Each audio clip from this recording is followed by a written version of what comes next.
Cyril Hanouna, depuis 2012, est présent quotidiennement en Access Prime Time avec l'émission Touche pas à mon poste. Ce mercredi 31 mai 2023, il sera aux commandes d'une nouvelle édition de son talk phare centré sur les actualités polémiques et les médias. Si le succès est au rendez-vous, le divertissement de C8 a cependant perdu du terrain. La première partie a progressé de 0,2 points en une semaine en rassemblant 815 000 personnes avec Philippe Carayon, soit 5,1% de part d'audience auprès des 4 ans et plus. Seulement, la dynamique a eu l'effet inverse sur les deux tronçons suivants.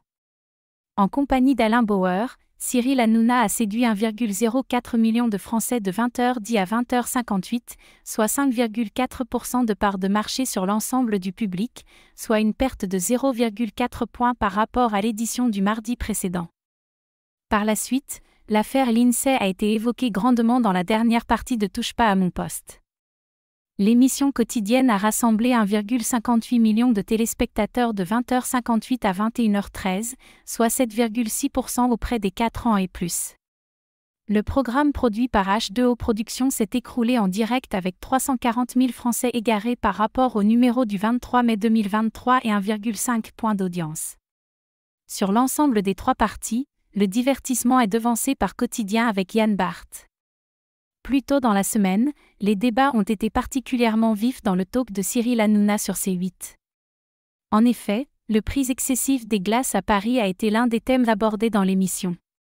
Géraldine Maillet et Benjamin Castaldi n'ont pas été très choqués par les montants de cette glace. Mais Gilles Verdez a crié au scandale, affirmant que la clientèle de cet établissement était riche et ne laissait pas de place pour d'autres Français. Raymond Abou et Géraldine Maillet ont eu par la suite une confrontation sur ce débat. Le chauffeur-livreur et ami de Cyril Hanouna a demandé à sa voisine d'arrêter de l'attaquer. En effet, cette dernière pense que le chroniqueur flatte les classes moyennes avec son argumentation. Arrête de dire que je pue la démagogie, une glace ce n'est pas 15 balles, a-t-il dit avant que le présentateur ne passe à un nouveau sujet.